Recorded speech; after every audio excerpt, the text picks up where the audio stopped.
ये कहानी है दो भिक्षुओं की। बौद्ध भिक्षु जिसमें से एक बूढ़ा था और दूसरा युवा। दोनों शाम को गांव से भिक्षा मांगकर आश्रम लौट रहे थे। आश्रम से कुछ दूर पहाड़ से एक नदी बहती थी। वहीं पर एक जवान स्त्री खड़ी थी। उसे भी नदी पार करनी थी, लेकिन वह उसे पार करने में डर रही थी। वह उस नदी की गहराई से अनजान थी। तभी वहां से दोनों भिक्षु भी गुजर रहे थे।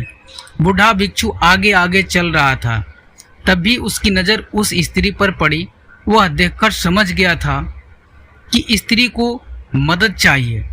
उसने सोचा कि वह जाकर उसे नदी पार करा दे, लेकिन जैसे ही उसने उस स्त्री को हाथ को छुआ, उसके अंदर वर्षों की बसी वासना जग गई।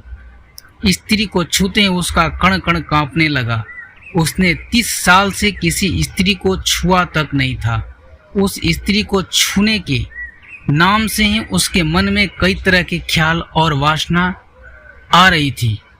तभी उसने सोचा कि छी छी, ये कैसी गंदी बात सोच ली। मेरी इतनी सालों की साधना भंग हो जाएगी। मुझे क्या मतलब कोई नदी पार करे या ना करे। मैं अपनी 30 वर्षों की साधना इस लड़की पर लगा दूं? बिल्कुल नहीं। यह सोच कर उसने अपनी आंखें बंद कर ली, लेकिन वो जवान स्त्री उसे आंख बंद करने पर भी दिखाई दे रही थी, क्योंकि भिक्षु की सोई हुई वासना जाग गई थी। वह उसकी तरफ आकर्षित हो चुका था। आंख बंद करते हैं उस स्त्री की छाया उसकी काया पलट पर उतर आती थी। आपको पता है, जिस चीज को आंख बंद कर ली जाए वह और भी आपको दिखने लगती है। उसी तरह उस भिक्षु के साथ भी हुआ। उसे वह स्त्री अप्सरा की भांति दिखने लगी थी, क्योंकि उसने आंखें बंद कर ली थी। तब भी वह स्त्री उसको दिखाई पड़ रही थी। उसे इस स्त्री को ही सपना समझ बैठा था। वह स्त्री उसे आकर्षित कर रही थी। उसका एक मन कहता है कि ये गलत बात है कि किसी जरूरतमंद की सहायता न की जाए। वहीं उसका दूसरा मन कहता है कि ये बस मन का भ्रम है। तुम खुद को धोखा दे रहे हो।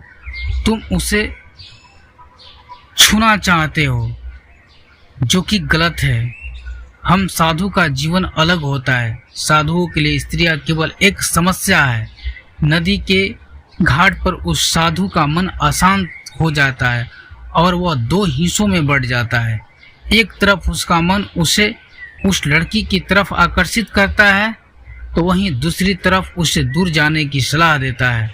उस लड़की को जो वहाँ खड़ी है, उसे कुछ पता नहीं होता कि उस साधु के मन में क्या चल रहा है और क्या नहीं।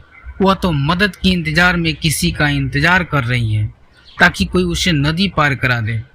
बूढ़ा भिक्षु आगे निकल जाता है। तभी उसे ख्याल आता है कि उसका साथी पीछे छूट गया है। कहीं वह उस स्त्री को नदी पार कराने की भूल न कर दे। वह तुरंत वापस जाता है, यह सोच कि मैं पहले ही उसे सचेत कर देता हूँ। लेकिन जब तक वह वहाँ पहुँचता है, तब तक देर हो चुकी होती है। वह देखता है कि वह जवान भिक्षु उस स्त्री को कंधे पर बैठाकर नदी पार करा रहा है। यह देख बूढ़ा भिक्षु पूरी तरह जल जाता है। उसके मन में अलग अलग भावनाएं आने लगती है। वह सोचता है कि इससे अच्छा तो मैं ही इसे नदी पार करा देता। लेकिन वह दूसरी पल उसे ख्याल आता है कि यह कैसी पागलपन वाली बात है। मैं उस औरत को अपने कंधे पर लूं, 30 साल की अपनी साधना नष्ट करूं? कभी नहीं। गंदगी का ढेर है औरत का शरीर, और उसे मैं अपने कंधों पर लूंगा। लेकिन वहीं दूसरी तरफ वह युवा भिक्षु को स्त्री को कंधे पर उठाया देख आग बबूला हो जाता है। वह मन ही मन सोचता है कि आज आश्रम जाते ही मैं गुरु जी से कहूँगा, इसने एक स्त्री को कंधे पर उठाया है, यह अपवित्र हो गया है। यह जुआ सन्यासी पूरी तरह भ्रष्ट हो गया है। इसे आश्रम से बाहर निकालिए। तभी वह जुआ भिक्षु उस स्त्री को नदी के दूसरे छोर पर उतार देता है और दोनों भिक्षु वापस जाने लगते हैं। वह दोनों रास्ते भर बात नहीं करते।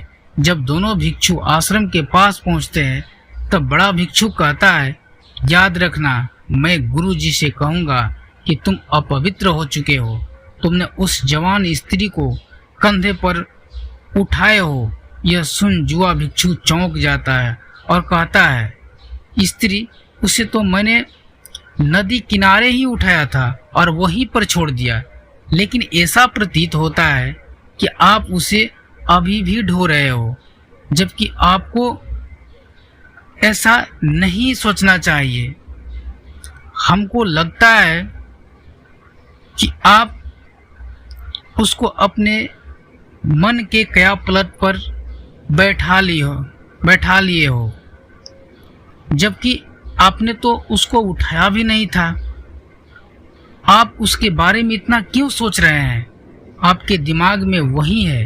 मैं पिछले कुछ देर से देखकर सोच रहा था कि आप किसी ध्यान में खोए हुए हैं, लेकिन आप तो उस औरत को नदी पार करा रहे थे अपने मन ही मन में।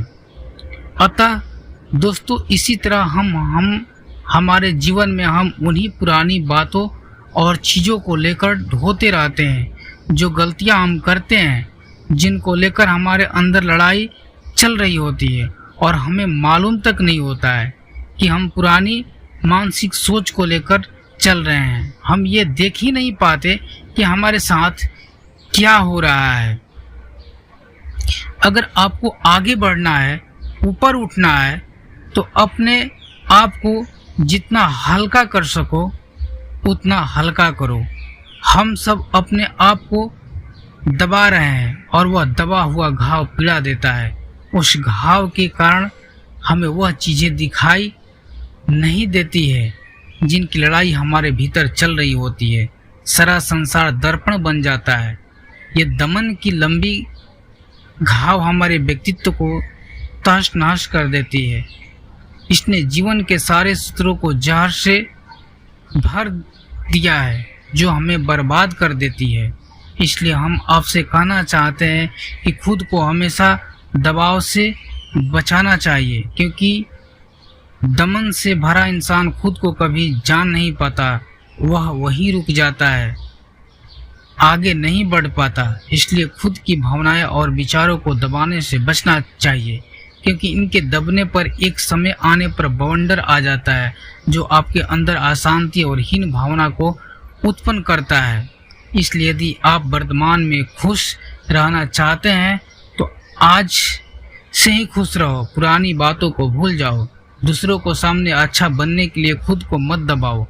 आप जैसे हैं वैसे बनकर ही रहो, क्योंकि आप वैसे ही अच्छे हो।